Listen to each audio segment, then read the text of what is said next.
네, 우리 말씀 보시겠습니다. 오늘 말씀은 미가서 5장 10절에서 6장 8절까지 봅니다. 미가서 5장 10절에서 6장 8절까지 보겠습니다. 마음에 한 가지 기도 제목 가지고 기도하라라는 그 마음을 주셨는데 우리 남전 도사님이 앞에서 가로치셔서 깜짝 놀랐습니다. 미리 얘기한 거 아니었고 그래서 하시겠구나. 기쁜 일이 벌어질 줄 믿습니다. 네, 우리 미가서 5장 10절에서 6장 8절 우리 번갈아 가면서 교독합니다.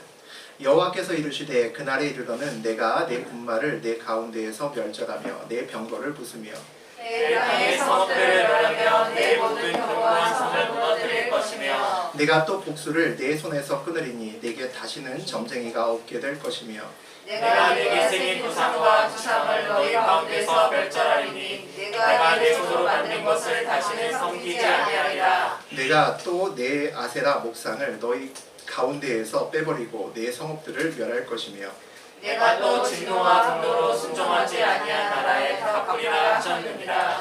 너희는 여호와의 말씀을 들을지어다. 너는 일어나서 산을 향하여 변론하여 작은 산들이 내 목소리를 듣게 하라 하셨나니 너희 산들과 땅의 견고한 지대들아 너희는 여호와의 변론을 들으라. 여호와께서 자기 백성과 변론하시며 이스라엘과 변론하실 것이라. 이르시기를 내 백성아 내가 무엇을 내게 행하였으며 무슨 일로 너를 괴롭게 하였느냐 너는 내게 증언하라. 내가 너를 그 땅에서 인도에 내어 종으로 타는 집에서 청량하였고 모세와 아론과 마리아를 내 앞에 보냈느니라. 내 백성아 너는 모압 왕 발락이 꾀한 것과 보레 아들 발람이 그에게 대답한 것을 기억하며 시딤에서부터 길갈까지의 일을 기억하라. 그리하면 나 여호와가 공의롭게 행한 일을 알리라 하실 것이니라. 내가 옷을 가지고 여호와 앞에 나아가며 높으신 하나님께 경배할까. 내가 번제물로 1년 된 송아지를 가지고 그 앞에 나아갈까. 여호와께서 천천의 순양이나 만만의 강물 같은 기름을 기뻐하실까. 내 허물을 위하여 내 맏아들을 내 영혼의 죄를 말미암아 내 몸에 열매를 드릴까. 사람아 주께서 선한 것이 무엇임을 내게 보이셨나니 여호와께서 내게 구하시는 것은 오직 정의를 행하며 인자를 사랑하며 겸손하게 내 하나님과 함께 행하는 것이 아니냐. 하나님 말씀입니다. 아멘. 네, 우리 미가서 5장 우리 10절에서 6장 8절까지 함께 보셨습니다. 우리 그 내용 가지고 what이 아니라 who다. what이 아니라 who다. 2개국어 기억하는 제목입니다. what이 아니라 who다라는 제목으로 함께 나누겠습니다. 우리 지난 시간에 5장에 우리 전반부를 나누면서 메시아에 대한 이야기를 했습니다. 아수르에게 둘러싸여 있고 야 이러다가 망할 수 있겠다. 불안해하는 남유다 사람들에게 하나님께서 태초의 구원자, 너희를 위한 구원자 메시아를 준비하셨고 그분이 이스라엘의 남은 자를 다스리고 그 영광이 땅끝까지 미칠 것이다 라는 놀라운 말씀을 주셨죠. 이 모든 환난과 전쟁을 평강으로 바꾸실 것이다 그렇게 선포하셨습니다. 그리고 야곱의 남은 자들에 대해서 말씀하셨죠. 야곱의 남은 자는 여호와께서 내리는 이슬과 담비처럼 그렇게 살아가야 된다 라고 말씀하셨습니다. 그리고 사람을 기다리지 않고 인생을 의지하지 않고 하나님만 의지해야 된다라고 하나님께서 또 그렇게 말씀하셨죠. 사람과 인생을 의지하지 않아야 된다. 그렇게 할 수 있으려면 하나님의 이슬과 담비를 온전히 체험할 수 있어야 됩니다. 하나님의 이슬과 자비의 그 풍성함에 담비에 내가 흠뻑 젖을 수 있어야 내가 남에게도 이슬이 될 수 있고 또 남에게도 담비가 될 수 있죠. 하나님께서 남은 자를 향해 또 뭐라고 말씀하셨냐면 지난 시간에 양떼 중에 젊은 사자와 같이 사용하셔서 대적들이 아무도 까불지 못하게 그렇게 크게 들어 쓰실 거다라고 말씀하셨습니다. 절망 중에 놀라운 희망의 메시지를 주셨죠. 근데 오늘 우리 함께 읽은 5장의 후반부에는 전반부하고는 좀 많이 다른 그런 이야기로 시작됩니다. 우리 10절과 11절 읽어보죠. 여호와께서 이르시되 그날에 이르러는 내가 내 분마를 내 가운데에서 멸절하며 내 병거를 부수며 내 땅의 성읍들을 멸하며 내 모든 견고한 성을 무너뜨릴 것이며. 그날에 하나님의 심판날을 의미하죠. 하나님께서 이스라엘의 말들 군마를 멸절하고 병거를 부수고 견고한 성을 무너뜨리겠다 이런 말씀을 하십니다. 아니 이게 또 무슨 일인가요? 전쟁해야 되는데 이제 나가 싸워야 되는데 하나님이 오셔서 군마도 죽이고 탱크도 부수고 견고한 요새도 무너뜨리면 이게 전쟁을 하라는 것일까요? 아니면 전쟁을 그만두라는 것일까요? 이게 무슨 의미일까요? 하나님께서 말씀하시는 이것은 이스라엘에게 묻는 겁니다. 너 무엇을 믿고 전쟁하냐? 라고 묻는 겁니다. 질책하는 거죠. 자기의 군마와 무기와 성병 믿고 그거 믿고 너 지금 전쟁하는 거냐? 라고 묻는 겁니다. 그 믿는 것 하나님께서 전부 다 무너뜨릴 거다라고 말씀하신다는 거죠. 내가 믿는 것이 무너지고 나면 뭐가 남을까요? 그 마지막까지 남아있는 것이 가장 본질적인 것이겠죠. 다 그런 것은 아니지만 하나님이 우리의 인생길에서 하나님을 드러내실 때 자주 쓰시는 방법 중에 하나가 있습니다. 내가 믿는 것을 하나씩 가져가십니다. 저도 그랬었습니다. 하나님이 내 인생에서 역사하시고 그분의 손길을 드러내심에도 하나님 없어 라고 저는 생각하고 살았습니다.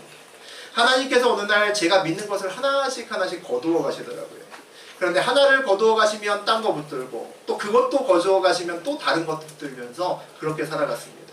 그런데 어느 날 내가 붙들고 있는 걸 하나님이 가져가셨는데 다른 것 붙들려고 보니까 아무것도 없는 겁니다. 당황했죠. 야, 이제 아무것도 안 남았네. 큰일 났다. 그때 없는 줄 알았던 한 분이 그때서야 조금씩 보이기 시작했습니다. 지금 생각해도 참 신기하다라는 생각이 듭니다. 많은 것을 가지고 있었을 때 하나님 봤으면 참 좋았을 텐데 사실 그런 생각도 듭니다. 그런데 그때는 하나님이 잘 안 보이더라고요. 그런데 아무것도 남지 않았다. 이제 이 박스 안에는 아무것도 없어. 에이, 버려야겠다 라고 빈 박스라고 확신하고 걸어가는데 박스 안에서 덜그럭 소리가 나는 겁니다. 이상해서 박스를 열었는데 그제서야 이전에는 보이지 않았던 무엇인가가 보이기 시작하는 거죠. 내가 왜 이걸 여태까지 못 봤을까? 그런 생각이 듭니다. 참 말로 표현하기 힘든 묘한 시간이 흘러갔었습니다. 보면서도 이게 뭐지? 당황스럽다가도 또 알 수 없는 눈물이 막 쏟아졌던 그런 때가 있었습니다. 비었다고 생각됐던 그곳에서 무엇이 있음을 발견했을 때 내가 왜 이걸 그때까지 못 봤을까? 그런 자책도 했다가 더구나 내가 보지 못했던 것이 내가 정말 신뢰할 수 있는 하나님이다라는 것을 알았을 때 이상하게 눈물이 쏟아지고 말만 하면 울고 예배만 드리면 울었던 그런 기억이 있습니다. 여러분, 오늘 전쟁하는 이야기가 처음 나오는데 전쟁의 목적이 뭐라고 생각하십니까? 전쟁의 목적은 뭐니 해도 이겨야 되는 거죠. 승리라고 생각합니다. 그저 싸움에서 이기는 것이 목적이라면 하나님이 왜 오셔서 말을 죽이시고 무기를 부수고 견고한 성까지 무너뜨리시는 걸까요? 뭘 얘기하고 싶으신 걸까요? 이기는 것이 주목적이 아니라는 거죠. 우리 며칠 전에 성경 통독으로 우리 욥기를 읽었습니다.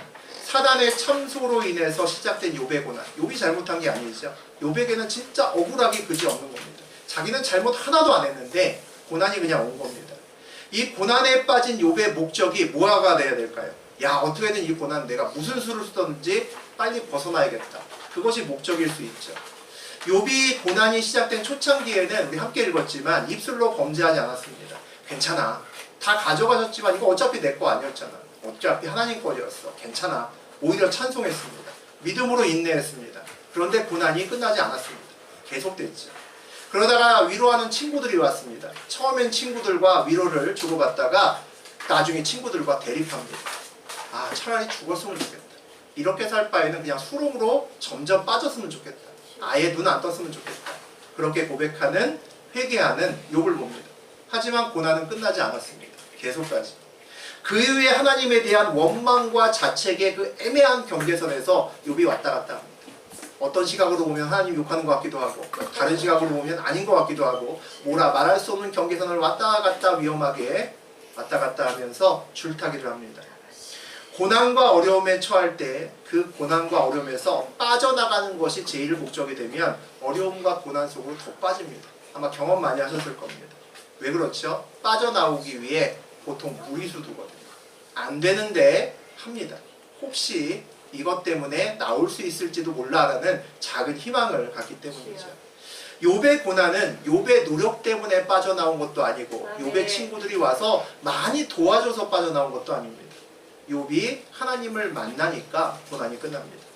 그의 고난은 그의 고백에서 내가 죽게 대하여 이제까지 귀로만 들었는데 하나님 이제 제가 눈으로 하나님을 직접 봅니다.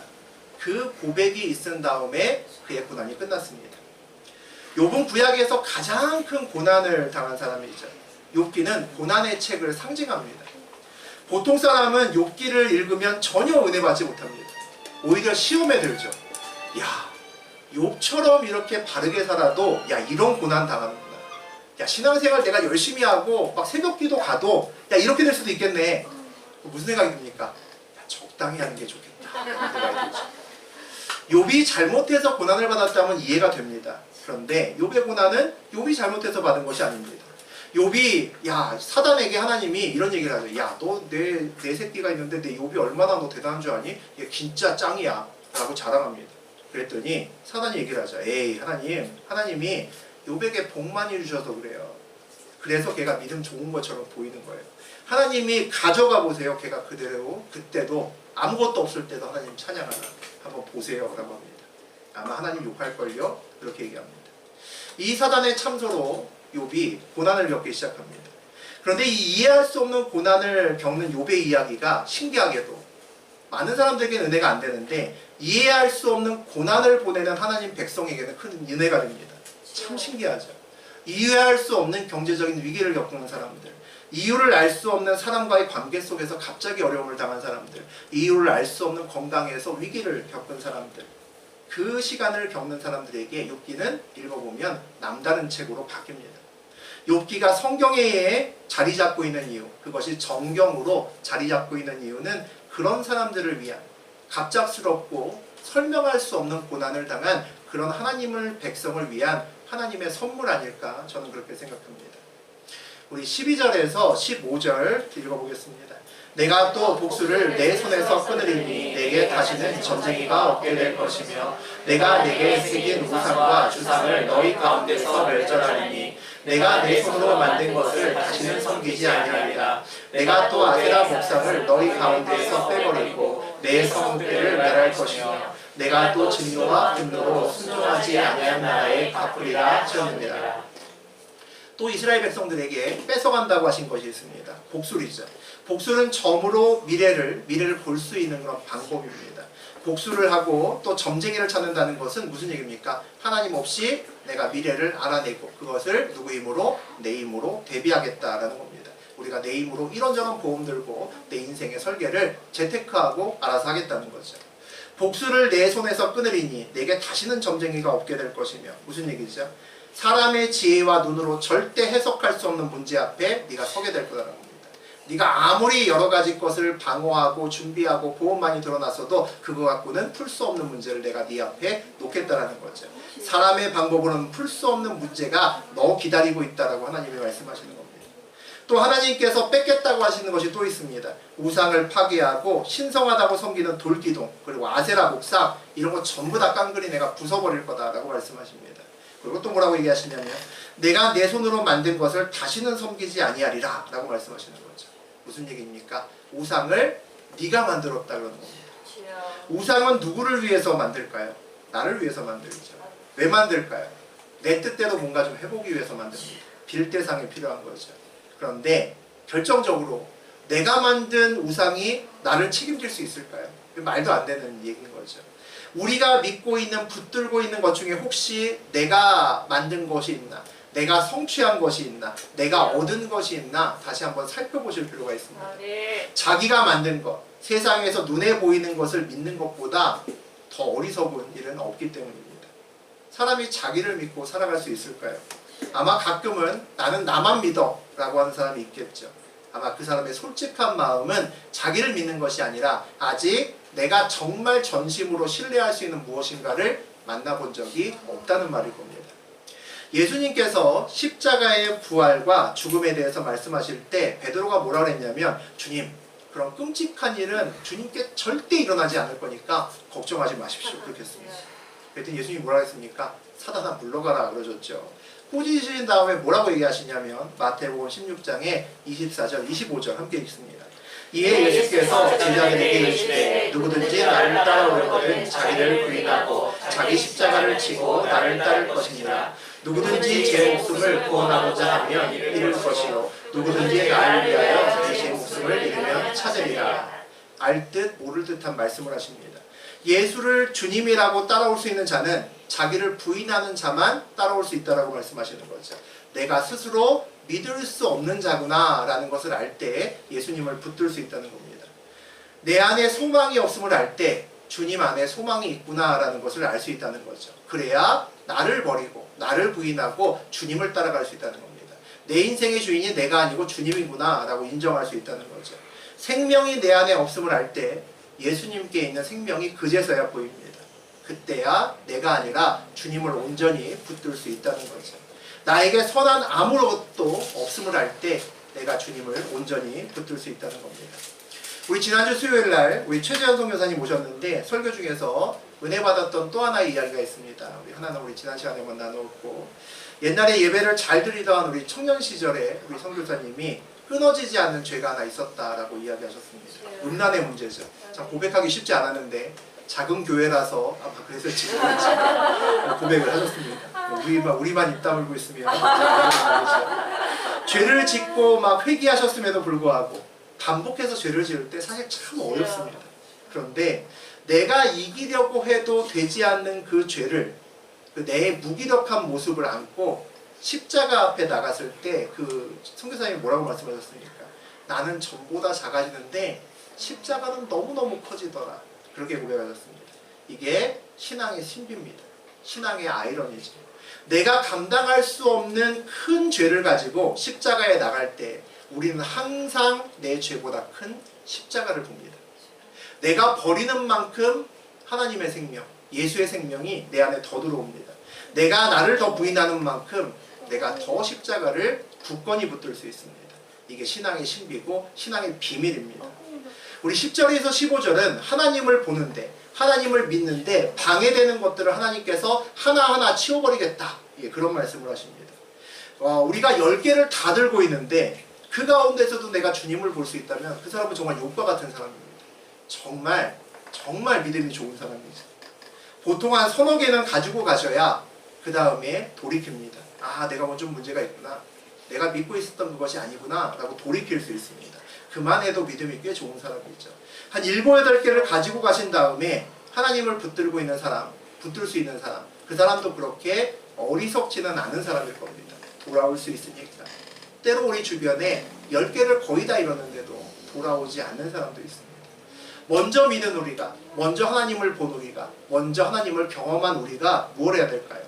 내 주변에 있는 사람, 내 가족들, 내 부모님, 내 자녀들에게, 다음 세대에게 해줄 것은 우리처럼 많이 잃고 나서 하나님 보지 말고 조금 잃었을 때 하나님께 온전히 순종할 수 있게 도와주는 것이 우리의 중요한 역할 중에 하나라고 생각이 듭니다. 6장의 전반부에서 하나님께서 세상에서 사는 우리에게 가장 중요한 것이 어떤 것인지 우리에게 말씀하십니다. 우리 1절에서 3절까지 읽어보죠.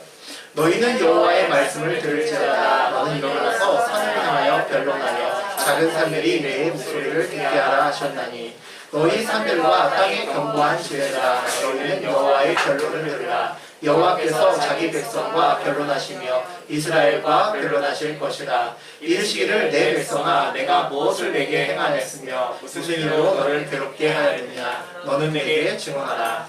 하나님이 예루살렘 사람들, 남왕국이죠, 우리 남유다 사람들에게 얘기를 합니다. 일어나서 작은 산들에게 변론하라, 그렇게 말씀을 하십니다. 이게 무슨 얘기냐면 너희들 불만이 있으면 나를 고소해라 그러는 겁니다. 하나님을 고소하라는 겁니다. 하나님 스스로 피고가 되시겠다는 거죠. 재판정에 피고 자리에 앉으시겠다는 겁니다. 그 다음에 뭐라고 하냐면 하나님께서 자기 백성 그리고 이스라엘과 변론하시겠다라고 얘기합니다. 이제 반대로 하나님께서 반대로 너희를 고소할 거다. 내가 이스라엘, 남유다 너희를 고소할 거다라고 얘기를 하십니다. 내가 이제 피고의 자리에서 원고의 자리로 올라오신다는 거죠. 쌍방이 맞고소하는 재판장의 어떤 분위기가 연출되죠. 그리고 하나님께서 이 남유다 백성들에게 거듭 말씀하십니다. 내가 무엇을 내게 행하였느냐, 뭘 잘못했냐는 얘기죠. 내가 무슨 일로 너를 괴롭게 하느냐, 되라는 겁니다. 재판을 한다는 것은 무슨 얘기일까요? 잘잘못을 가리겠다는 거죠. 잘잘못을 왜 가릴까요? 잘못이 있으면 죄를 묻고 죄가 있으면 그 대가를 치르게 한다는 거죠. 오늘 하나님께서 그의 백성들에게 대가를 치르게 하실 거다라고 말씀하시는 겁니다. 우리 4절과 5절 봅니다. 내가 너를 애굽 땅에서 인도에 내어 종 노릇하는 집에서 속량하였고 모세와 아론과 미리암을 내 앞에 보내느니라. 내 백성아 너는 모압 왕 발락이 꾀한 것과 부올의 아들 발람이 그에게 대답한 것을 기억하며 시팀에서부터 길갈까지를 기억하라. 그리하면 나 여호와가 공의롭게 행한 일을 알리라 하실 것이니라. 하나님께서 과거에 백성들에게 베푸셨던 은혜에 대해서 다시 한번 상기시키십니다. 너희들이 애국 땅에서 노예로 있을 때 내가 너희들을 노예 신분에서 건져주었다라고 말씀하시는 거죠. 노예 신분에서 건져주어서 내가 너희들을 내 백성으로 삼았다라고 오늘 말씀하십니다. 그리고 모세와 아론과 미리암을 보내주셔서 지도자를 보내주셔서 너희를 광야를 통해서 약속의 땅으로 온전히 인도했다라고 또 말씀하시죠. 그리고 약속의 땅으로 들어가기 전에 이스라엘 백성들은 광야의 그런 학교를 거칩니다. 광야에서 하나님으로 인해 사는 법을 배웁니다. 그동안에 배우지 못했던 것을 배운다는 거죠. 광야 학교에서 떡이 아니라 은혜로 사는 것에 대해서 배웁니다. 광야에서 이스라엘 백성들은 하나님의 은혜로 주신 만나도 먹고 하나님의 은혜로 주신 메추라기도 먹었습니다. 먹는 마지막 것은 음식이었지만 그 주는 과정은 하나님이 주셨습니다. 칼과 창이 아니라 하나님으로 싸우는 거야, 그거 배웠습니다. 홍해를 가르시고 노예로 살았던 사람들을 데리고 많은 사람들과 전쟁해서 그들을 이기게 만드셨습니다. 기적이죠. 하나님의 백성이 사는 삶의 기준을 주셨습니다. 그것이 우리가 주일날마다 함께 읽는, 함께 응답하는 십계명입니다. 십계명의 내용이 뭘까요?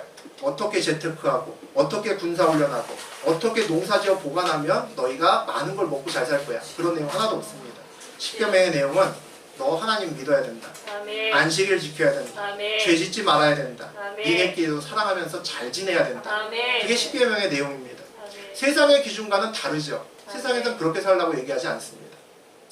모압 왕 발락이 꾀한 것에 대해서 말씀하시죠. 부올의 아들 발람이 대답한 것을 기억하라라고 말씀하십니다.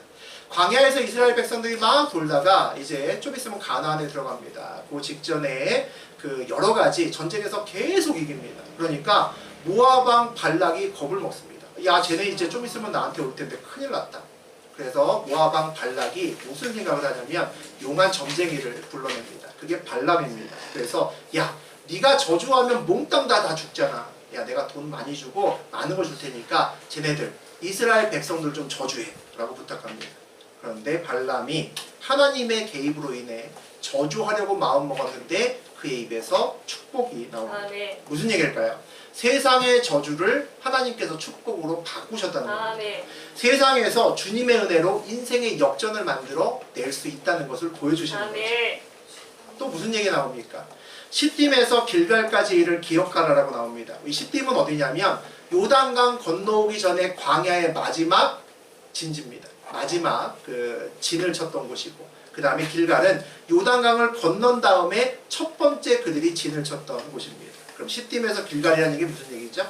힘들었던 광야 생활을 정리하고 약속의 땅으로 이끌었던 그 첫걸음에 대한 이야기입니다. 저하고 여러분이 고생 많이 하다가 드디어 연단의 시간을 끝내고 야, 하나님이 진짜 지금 이제야 나를 사용하시나 봐, 그런 생각이 드시면 어떻겠습니까? 여러분 마음이, 제 마음이 기쁘겠죠. 와, 기쁘다 라는 생각이 있을 겁니다. 야, 이제 드디어 약속의 땅에 들어왔다. 이제 하나님이 나를 쓰신다고 하시네. 이제 사명의 길이 열리네 라고 할 겁니다. 그리하면 나 여호와가 공의롭게 행한 일을 알리라 하실 것이니라 라고 되어 있습니다. 세상이 저주해도, 발람이 저주해도 하나님이 축복으로 바꾸시고, 아멘. 광야로 끝날 것 같은 인생길에서 광야의 시간을 끝내고 요단강을 건너서 약속의 땅으로 들어가게 하셨다는 거죠. 그걸 기억하면 뭐를 알 수 있습니까? 내 상황과 상관없이 하나님의 비전과 약속은 반드시 이루어진다는 걸 알 수 있는 거죠. 신뢰입니다. 아멘. 이것이 여호와가, 하나님이 하나님 백성을 향해서 말하는 공의입니다. 의로움이죠. 우리가 하나님이 공의하시다라고 얘기할 때 하나님이 우리에게 약속하신 어떤 것이라도 하나도 땅에 떨어지지 않고 반드시 성취된다는 것을 믿는 겁니다. 아멘. 하나님에 대한 신뢰죠. 아멘. 이렇게 성취하시는 신뢰 하나님께 우리가 무엇을 해야 되는지 하나님께서 6절부터 가르치십니다. 우리 6절과 7절 보죠. 내가 무엇을 가지고 여호와 앞에 나아가며 높으신 하나님께 경배할까? 내가 번제물로 1년 된 송아지를 가지고 그 앞에 나아갈까? 여호와께서 천천의 순양이나 만만의 강물 같은 기름을 기뻐하실까? 내 허물을 위하여 내 마다들을 내 영혼의 죄를 말미암아 내 몸의 열매를 드릴까? 예배하러 가면서 또 옛날에 제사하러 가면서 무엇을 가지고 오늘 하나님을 경배할까? 번제물로 1년 된 송아지 한 마리면 될까? 이런 것만 준비하면 될까? 고민하면서 갔다면 참 아름다운 일이겠죠. 예배를 준비한다는 것은 참 좋은 일인 것 같습니다. 우리가 연애할 때 여친도 만나고 남친도 만나는 그런 날이 있죠. 데이트하는 날. 우리는 보통 옷을 뭐 입을까? 향수를 뭐를 뿌리면 좋을까? 아마 그런 생각들을 하실 겁니다. 고민하죠. 생일 때는 무슨 선물 사줄까? 고민하는 모습을 보인다면 사랑하는구나 라고 다 아실 겁니다. 애인한테 전화는 왔는데 집에서 입던 그대로의 옷을 입고 나가고 떡진 머리로 세수도 안 하고 눈곱 달고 나와서 호레비 냄새 풀풀 풍기면서 약속 장소에 나타났다면 얘 나 별로 안 좋아하는구나. 남친이 아니라 그냥 남사친이구나 라는 걸 알 수 있는 거죠. 내 생일이라 그러니까 지난번에 네가 나한테 선물 줬는데 한 3만 원쯤 되더라. 야 계좌번호 불러봐. 내가 3만 원짜리 바로 3만 원 바로 송금해 줄게. 그러면 나 안 사랑하는 거죠. 오늘 여호와께서 천천의 순양이나 만만의 강물 같은 기름을 기뻐하실까? 내 허물을 위하여 내 마다들을 내 영혼의 죄로 말미암아 내 몸에 열매를 드릴까? 라고 두 가지 질문을 합니다. 하나님은 수천 마리 양이나 강물 같은 엄청난 올리브의 기름을 기뻐하실까? 물으시면 여러분 뭐라고 하시겠습니까? 기뻐하시겠죠. 하나님이 1,000번째 드리고 많은 기름을 드리면 기뻐하실 겁니다. 왜 기뻐하신다고 생각합니까? 우리도 그런 거 받으면 좋으니까 하나님도 그런 거 받으면 좋아하실 거라는 생각이 들죠. 그러면 많은 양의 그런 헌물과 기름을 기뻐하신다면 큰 죄를 지었을 때, 내가 진짜 감당치 못할 큰 죄를 지었을 때 내 가장 소중한 아들을 제물로 바치면 그 문제가 해결될까? 내 몸을 번제물로, 내가 죽어서 내가 번제물로 하나님께 바쳐주면 될까? 라고 물으면 네 하고 답변하기 좀 어렵습니다. 잘 안 나오시죠? 그래도 좀 그건 그렇잖아요. 하나님은 물질보다는 마음을 더 기뻐하지 않으실까라는 생각이 듭니다. 여러분 그런 생각 안 드십니까? 1000마리의 양이라는 말이 들리면 우리는 솔로몬의 1000번제가 다 생각나실 겁니다. 하나님께서는 솔로몬의 1000번제를 무진장 기뻐하셨습니다. 그리고 야 내가 너한테 뭐 해줄까? 이러고 아주 이례적인 말씀을 하셨죠. 우리는 솔로몬의 그런 이야기를 들을 때마다 하나님이 나한테 저 질문 언제 하시나 그렇게 또 부럽기도 하고 그 질문 하시면 내가 이렇게 답해야지 준비하고 계시는 분들도 계실 겁니다. 그 이후로 우리에게 1000번제는 기도응답의 상징입니다. 나도 1000번제만 하면 내가 내 소원의 기도 제목이 이루어질 것 같은 그런 생각이 든다는 거죠. 하나님께서 솔로몬에게 물으셨죠. 야 내가 너 뭐 해줄까? 이런 정겨운 소리에 솔로몬이 뭐라고 답을 했는지 보겠습니다. 열왕기하 3장 우리 7절에서 9절 봅니다. 나의 하나님 여호와여 주께서 종으로 종의 아버지 다윗을 대신하여 왕이 되게 하셨사오나 종은 작은 아이라 출입할 줄을 알지 못하고 주께서 택하신 백성 가운데 있나이다. 그들의 큰 백성이라 수요가 많아서 셀 수도 없고 기록할 수도 없사오니 누가 주의 이 많은 백성을 재판할 수 있사오리까? 듣는 마음을 종에게 주사 주의 백성을 재판하여 선악을 구별하게 하옵소서. 야 우리가 살짝 읽어만 봤지만 이 말 듣고 애증하는 사람 감동 안 먹을 수가 없겠다라는 생각이 들죠. 한 나라의 왕이 되었는데 왕이 된 것을 자랑하지 않습니다. 뭐라고 얘기하냐면 다윗을 대신하여 왕이 되게 하였사오나 종은 작은 아이라 출입할 줄을 알지 못합니다 라고 얘기합니다. 사실 아버지가 왕이라는 거죠. 아버지가 왕이 되었기 때문에 자기는 그냥 물려받았다는 겁니다. 자기는 아무 공로가 없다는 거죠. 심지어는 내가 왕이 아니라 뭐라고 합니까? 하나님 앞에서는 그냥 종입니다. 노예입니다 라고 그렇게 이야기를 합니다.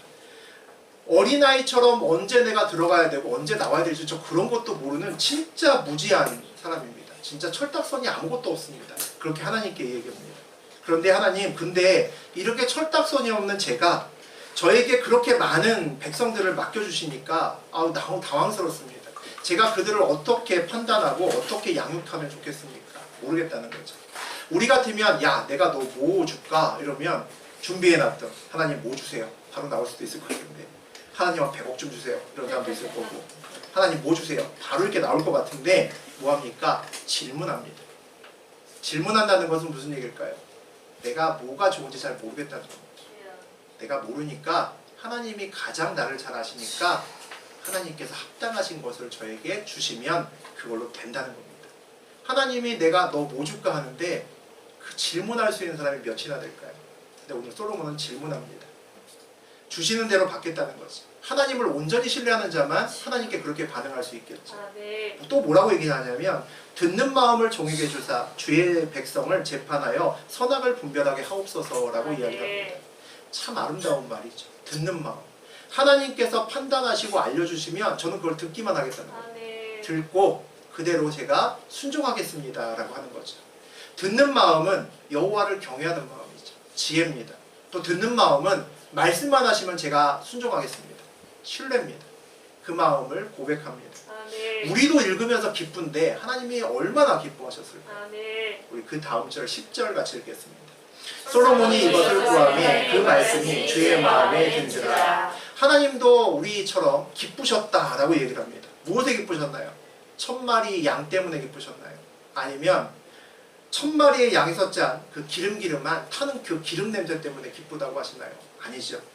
이것을 구하매 그 말씀이 주의 마음에 든지라 라고 말씀하십니다. 1000마리의 양을 둘러싼 솔로몬의 마음에 감동하셨다는 거죠. 1000번째를 둘러싸고 있는 솔로몬의 믿음에 기뻐하셨다는 겁니다. 이거 정말 엄청난 일입니다. 예를 하나 들어보죠. 어떤 사람이 10억을 선물로 우리에게 갖고 옵니다. 그런데 10억보다 그 사람의 마음을 먼저 볼 수 있는 사람 몇이나 될까요? 그러려면 그 10억 갖고 온 사람이 얼마나 큰 마음과 감사를 가지고 있어야 받는 사람이 10억보다 그 사람의 마음을 먼저 볼까요? 1000마리의 양보다 솔로몬의 믿음과 마음이 하나님께 먼저 보였다는 겁니다. 지금 하나님을 향한 솔로몬의 마음과 믿음이 얼마나 큰지 우리가 볼 수 있는 겁니다. 하나님이 1000마리 양 보셨겠죠. 1000마리 양을 보시다가 그의 눈을 돌려서 솔로몬의 마음에 꽂히셨다는 겁니다. 대박 사건이죠. 우리가 고민해야 됩니다.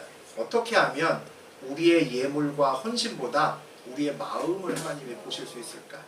어떻게 하면 우리의 금식과 예배보다 우리의 믿음을 하나님이 보실 수 있을까?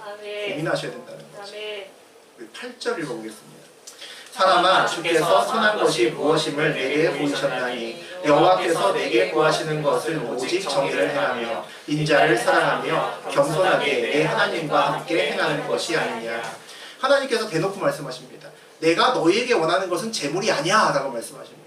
정의를 행하고 인자를 사랑하고 겸손하게 하나님과 함께 행하는 것, 내가 그게 니네한테 진짜 원하는 거야 라고 말씀하십니다. 인자라는 것은 우리 원어 히브리어로 보게 되면 헤세드라는 말입니다. 헤세드 유명한 말이죠. 번역할 때 은혜라고 번역하기도 하고 뭐 긍휼이라고 번역하기도 하고 자비라고 번역하기도 하고 뭐 사랑이라고 번역하기도 합니다. 그 여러 가지로 번역되는 말을 조금 더 이렇게 풀어서 얘기를 하면 남편과 아내 사이, 아버지와 아들 사이, 하나님과 우리 사이의 관계를 얘기하는 겁니다. 그 바람직한 관계를 헤세드라고 얘기하는 거죠. 그러니까 은혜도 되고 사랑도 되고 긍휼도 되는 겁니다. 하나님이 진짜 원하시는 것이 뭐라는 겁니까? 재물이 아니라 너 원하신다는 겁니다. 저하고 여러분 원하신다는 거죠. 나와 함께 교제하고 나와 함께 걷자. 그게 오늘 하나님의 말씀입니다. 그래서 우리와 하나님 사이에 늘 거리가 있습니다. 소통이 되지 않죠. 우리는 늘 문제를 하나님께 드림입니다. 그런데 하나님은 늘 정의와 사랑과 믿음에 대해서 이야기를 하는 거죠. 우리는 늘 무엇으로 물어봅니다. 무엇으로 물어보죠. 그런데 하나님은 늘 후로 대답합니다. 누구로 대답하신다는 거죠. 우리는 무엇에 관심이 많습니다. 하나님이 뭘 주신대? 하나님이 그 기도 제목을 이루어주셨대? 우리 권사님 기도 제목 이루어주셨대? 안 이루어주셨대? 이제 그게 궁금합니다. 그래서 결국은 하나님이 어떻게 하셨다는 건데 우리는 그게 궁금하죠. 그런데 하나님은 후에 관심이 많으십니다. 저하고 여러분이 어떻게 바뀌고 저하고 여러분이 하나님과 어떻게 동행하시는지가 궁금하다는 거죠. 우리 하나 더 볼까요? 우리 누가복음 21장의 1절에서 4절 읽어보겠습니다. 예수께서 눈을 들어 부자들이 헌금함에 헌금 넣는 것을 보시고 또 어떤 과부가 두랩돈 넣는 것을 보시고 이르시되 내가 참으로 너희에게 말하노니 이 가난한 과부가 다른 모든 사람보다 많이 넣었도다. 저들은 그 부족한 중에서 헌금을 넣었거니와 이 과부는 그 가난한 중에서 자기가 가지고 있는 생활비 전부를 넣었다 하시니라. 유명한 얘기죠. 다 아시는 얘기입니다. 이 과부만큼 어려운 사람이 아니라면 이 구절들을 읽으면서 부담감이 일어납니다. 어머, 이거 전 재산 다 드리라는 얘기인가? 이런 생각이 든다는 거죠. 부담이 있습니다. 아마 당시에 이 과부와 함께 헌금했던 부자들도 예수님 말씀을 들을 때 상당히 부담이 됐을 겁니다. 아마 오늘 이야기를 보니까 부자들이 먼저 헌금했던 것으로 보입니다. 부자들이 줄줄이 행렬을 이루어서 하나님께 먼저 제단에 헌금을 했습니다. 아마도 제 생각에 그 가난한 과부는 가장 마지막 쯤에 눈치 보면서 주저주저하면서 헌금했을 것 같다라는 생각이 듭니다. 돈 많은 부자들은 먼저 하나님 앞에 가서 자신 있게 돈봉투 집어넣으면서 헌금을 했을 거고, 가난한 과부는 쭈뼛대다가 망설이다가 그냥 있을까? 나갈까? 하다가 아마 헌금했을 겁니다. 이 두 렛돈이 중요한 겁니다. 우리 렛돈이 얼마나 될까? 그 당시에 노동자의 하루 품사, 하루 일했을 때 돈 버는 것을 1데나리온이라고 했답니다. 뭐 요즘에 가치로 환산하게 되면 뭐 사람마다 다르겠지만 한 10만 원 정도라고 볼 수 있겠죠. 아침부터 저녁까지 일을 하면. 그럼 렛돈은 데나리온의 128분의 1입니다. 그러니까 나누기를 대충 하면 7,800원입니다. 그러니까 두 렛돈은 1,500원입니다. 1,500원이 그녀가 갖고 있는 생활비였습니다. 그러니까 그날의 생활비였겠죠. 아마 그날 먹고 살 수 있는 돈이었습니다. 그 가난한 중에서 자기가 가지고 있는 생활비 전부를 넣습니다. 예수님이 전 재산 넣었다고 안 하셨습니다. 그러니까 마음의 부담감 내려놓으셔도 됩니다. 가난한 중에 가지고 있는 생활비 전부를 넣었다라고 말씀하십니다. 하루 벌어 우리가 만약에 하루 산다면 오늘 번 돈을 다 헌금한다. 그럼 우리 마음이 어떤 마음을 갖고 헌금을 할까요? 오늘 나 굶어도 이거 하나님께 드렸으면 좋겠다. 그 마음 갖고 헌금하시겠죠. 오늘 하루 굶는다고 내가 죽는 건 아니잖아. 그 마음 가지고 아마 이 과부는 1,500원 마음에 붙들고 가서 혹시 동전 소리 날까봐 아마 살짝 헌금함에 넣지 않았을까 싶습니다. 저는 기록되어 있지는 않지만 이날 이후로 이 과부의 인생이 완전히 역전됐을 거라고 확신합니다. 왜 그렇게 확신하냐면 예수님이 그 과부를 주목하여 보셨기 때문에, 그 과부의 마음이 예수님의 시선을 끌었기 때문입니다. 부자를 보고 계셨던 예수님의 눈길을 과부에게로 끌었기 때문이죠. 예수님이 두 렛돈을 통해서 1,000번제를 드리는 솔로몬의 마음을 보셨기 때문에 오늘 과부를 보셨다는 겁니다. 우리가 아까 욥에 대한 이야기를 잠깐 나누었는데 욥기 다음에 우리가 잘 읽기 싫어하는 욥기 다음에 무슨 책이 있는 줄 아십니까? 그 다음에 책이 시편입니다. 참 재밌죠. 고난, 지긋지긋한 고난의 책 욥기 다음에 찬양의 책이 나옵니다. 이 고난의 욥기 다음에 시편이 있는 것이 우연일까요? 성경 중에서 가장 깊은 고난이 담긴 책 다음에 성경에서 가장 많은 찬양을 묶어놓은 시편이 그 다음에 나옵니다. 저는 욥기와 시편 사이에 그러나가 있다고 생각합니다. 고난이 있으나 찬양이 있다는 거죠. 은혜가 있다는 겁니다. 어떤 사람이 고난 다음에 찬양할 수 있다고 여러분 생각하십니까? 욥기와 시편 사이에 그러나를 쓸 수 있는 사람이 누가 그러나를 쓸 수 있다고 생각하십니까? 저는 온전히 욥기의 시간을 하나님과 걸어온 사람이 시편의 노래를 부를 수 있다고 생각합니다. 온전히 연단의 시간을 지나온 사람만이 온전히 시편의 노래를 부를 수 있다는 거죠. 그냥 시편을 읽는 사람과 연단의 시간을 지나온 사람이 시편을 읽는 것은 그 시작부터 다릅니다. 시편의 그 한 구절 한 구절이 가슴에 박히기 때문이죠. 욥기의 시간을 지냈음에도 시편을 노래할 수 있다는 것은 이제 고난과 환경을 둘러쌀 수 있는 믿음이 생겼다는 겁니다. 성경을 읽을 때 우리는 what으로 읽는 것이 아니라 who로 읽어야 됩니다. 그래야지 답이 보입니다. what으로 읽으면 오늘 이야기는 이런 이야기입니다. 이거 과부처럼 전 재산을 드리라는 건가? 이렇게 해석합니다. 이거 나도 솔로몬처럼 1,000번제를 드려야 해결하는 거야? 그렇게 해석합니다. 동일한 성경을 읽었는데 그렇게 해석한다는 거죠. 욥처럼 살아도 이렇게 힘들게 사는구나. 적당히 살아야겠다. 그렇게 해석한다는 거죠. 그러면 같은 이야기로 후로 읽으면 어떻게 될까요? 어떻게 하면 예수님의 시선을 돌릴 수 있는 과부의 마음을 내가 보일 수 있을까로 해석합니다. 어떻게 하면 1,000번제보다 먼저 하나님이 보실 수 있는 마음을 내가 하나님께 드릴 수 있을까를 고민합니다.